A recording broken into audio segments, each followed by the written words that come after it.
What's going on, Internet? Iron Jordan here. So, today, we are following up our ban list prediction video by talking about what Bandai decided to actually ban, limit, and errata. And, you know, check and see how well we did on our predictions. So, an interesting thing happened this morning at 3 o'clock Eastern Standard Time in the morning. So, in the wee hours of the morning for us East Coasters. Bandai put out an announcement on their official page that said, "Hey guys, here's your updated banned and errata list," right? And they said, "Unrelenting Assault Sun Goten, unbanned." So for those of you who don't know what that card is, maybe you didn't play during Storm or when the card was around, we'll see him in just a second and we'll go over what he does and why he needed to be banned and why he's fine now. But the list really didn't have any other changes. They also errated the Golden Ape, the Blue Ape Unison promo. I believe it's a TP promo that we knew we were getting. They already told us that we were getting an errata, and a lot of people are not happy about, and we'll touch on that here in a second as well. But probably 2 hours after, maybe it was 3 hours after they put out the initial list, they put this post out to our players. An incorrect version of an upcoming ban limited errata list was uploaded on our site around 3 a.m. Eastern Time. Please disregard this list and wait until next week for the correct version. We are working to take down this list as soon as possible. We apologize for the inconvenience. Dragon Ball Super card game team. So this was pretty disheartening. I mean, it was a little uplifting because we kind of knew what was going to happen. People were complaining like, "Oh, Bandai, why didn't you do anything about Bibbidi? Like, this is crazy. Oh man, this is insane. Like, how can you let Bibbidi just? Hey, thanks for Goten back, by the way. We love that. But how could you just let Bibbidi just run wild? This is insane." And this has never happened before. Bandai has made mistakes before. You know, there are people behind the company, and that's the thing we do have to remember is that people run the company, people work at the company, just like me and you. They probably get paid less than a lot of us that play this game to work on this game that they love and work with the community that they enjoy. They make mistakes. So I don't really fault this on them. I think it's more of just kind of a hee hee hee, a funny little thing. I don't think it'll happen too often. I mean, we're almost 3 years into the game, and this is the first time, so I I don't see any problem with this. But they surprised us. So if you notice, this post says that next week we would get the actual list. Well, they went ahead and said, you know what?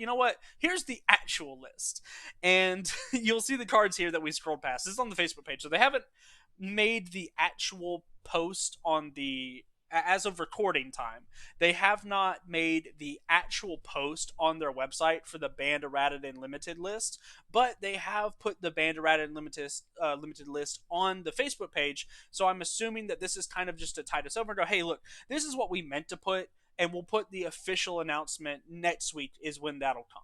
So this is just to kind of tide us over and go, hey, look, this is what we meant to say. We're sorry, it takes a while to format the things on the website, so that's coming next week. We'll make our announcement next week, and it'll be fine. So, looking at these cards, we have, for the first time ever, we have a card coming off of the ban list, which is really, really nice. So here's the actual post. Hello, Dragon Ball Super card game fans. For the release of Vermilion Bloodline, we're removing one card from the banned card list and adding two to the errata list.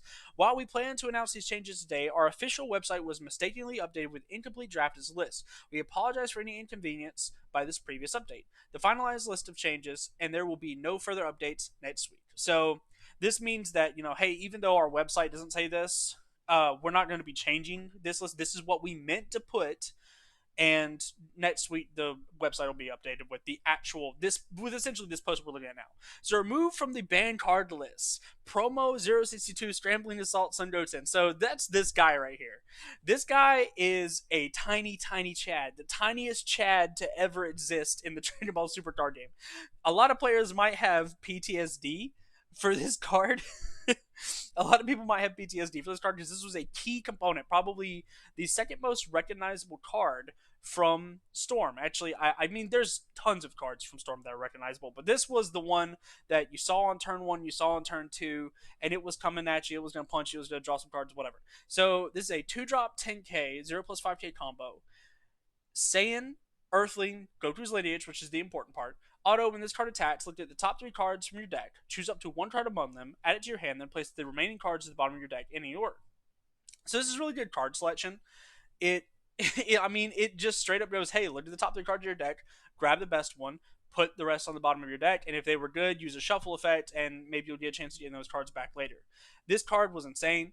This was back when Storm as a deck was hyper oppressive, and you had to build your deck. Could your deck beat Storm? No, then don't play that deck. Cool. You were probably playing Storm if you weren't playing a deck that could beat Storm.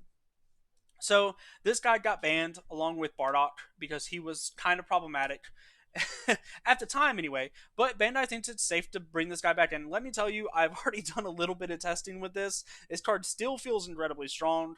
I don't know if it was the correct choice to bring the card off the ban list. I'm happy he's off. I love this card. I didn't even play Storm, and I love this card because I actually like to play Goku's Lineage decks. Although it's hard to play Goku's Lineage without Bardock. So I think that this card is fine to come off, maybe tentatively. It's a very incredibly powerful card. I mean, you don't ban cards for not being powerful.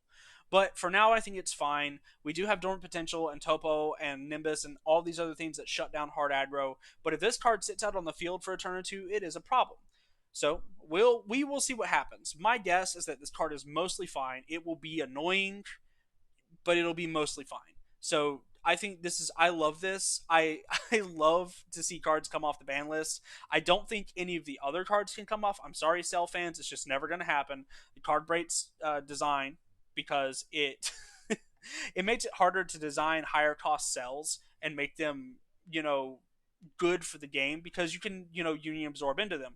On top of that, nobody likes to have their hand ripped to three on turn. Like, even if we have all these good counterplay cards, and I know that's what people are gonna say, oh, the 3-drop will never get off, the 5-drop will never get off. It's there's so much counterplay. And yeah, you're right, 1,000% you're right, but the one time that it does happen, it's big bad feels. And imagine you have a rebrand in the graveyard as well.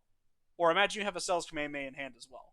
It's not good times. So I really love that this guy came off, and I really love that this guy came off, but I don't see Cell coming off, which is actually something I predicted. So hey, lovely. The second thing we're going to be talking about is the erratas. So added to the errata list, Son Goku, Power of the Golden Grade 8, pre-errata text, change portion only, activate main once per turn, blue blue, draw 2 cards. Neg 4, activate main. If your leader card is mono blue and you shuffle 5 mono blue cards from your drop area into your deck, draw 2 cards. Post errata text. Activate main once per turn, blue blue 2, draw 2 cards. Neg 4, activate main. If your leader card is mono blue and you shuffle 1 mono blue card from your drop area into your deck, draw 2 cards. So the big thing that changes on this is that I think that the Neg 4 actually kind of got a buff because you don't have to shuffle 5 cards in. You only have to shuffle 1. However, the activate main pay 2 got a huge nerf because now you have to pay 4 for it, which is kind of insane. It really made this card a lot less playable. It is incredibly difficult to generate a good steady stream of advantage with this card now.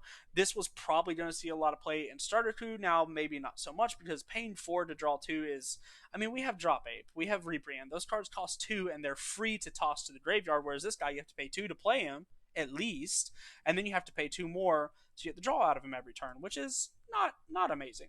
So that's unfortunate, but I will say I think that this card was meant to be that way originally. I think that that's what Bandai meant because they're so adamant about the errata being what they're changing it to. I think that really signals that Bandai said, "Hey, this is what we wanted the card to be, and no amount of complaining is going to fix that," which is the unfortunate thing. But I digress. The card is fine. It's fine. I mean, it's not amazing. It's just really sucks that the errata just makes the card strictly worse for the most part. The next one we have is Bibbidi. So this is the interesting one because Bibbidi, everybody was thinking that Bibbidi was going to get banned. Everybody was thinking that Bibbidi had to go, that Bibbidi was a problem. I can't even speak. Try saying Bibbidi too many times too fast. But the pre-errata text is, if all your energy is black, when you combo this card from your hand, this card gets plus 1,000 combo power for the duration of the turn for each card in your drop area and warp. Post errata text, auto, if all your energy is black, when you combo this card from your hand, it gets plus 1k. I'm sorry, it's plus 1k, not plus 10k. Plus 1k combo power for the duration of the turn for each card in your drop area and warp up to a maximum of 12. So this card's total combo power, it sits at 3k base, can go up to 15k total.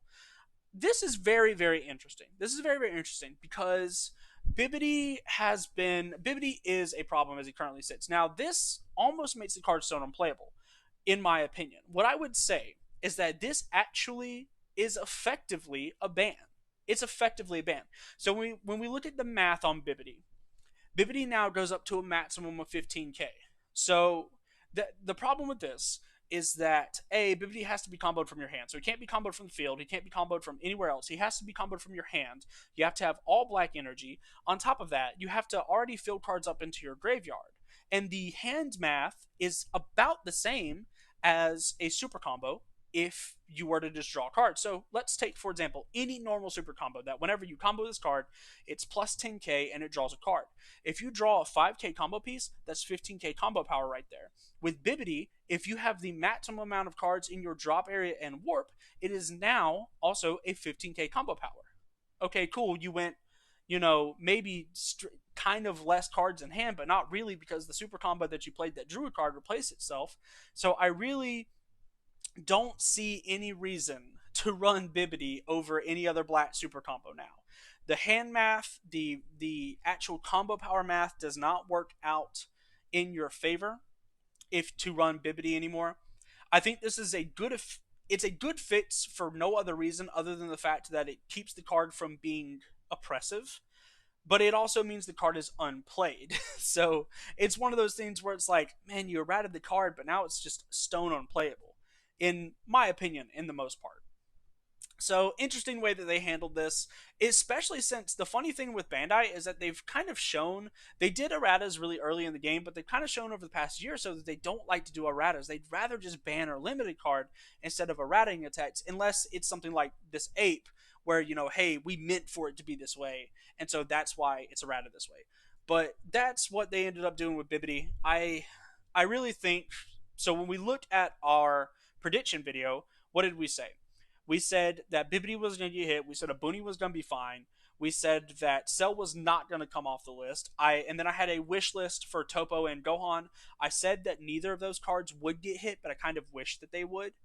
I know that Topo is probably never going anywhere. People really gave me a lot of backlash for the Topo comments, but it's just because, guys, I like to play the game, and Topo is kind of just, hey, your turn's over. Is it my turn yet? Kind of deal. So that's why I don't like Topo and Dormant and stuff like that. But I know that those cards have to exist because stuff like Veget and, well, previously Storm, which didn't exist during the same time, but stuff like that, and Gohan exists, so you have to have answers. But anyway, I digress. We're going far too off track. I think we did pretty good on our prediction video. Abuni didn't get banned. Bibbidi got touched. I did actually say in the video that I think that it could have an errata to just a Boo leader, which we got that part wrong, but we did get the errata part right, so half credit maybe. Gohan didn't get touched. Topo didn't get touched, although I do potentially foresee Gohan leader getting touched in the future.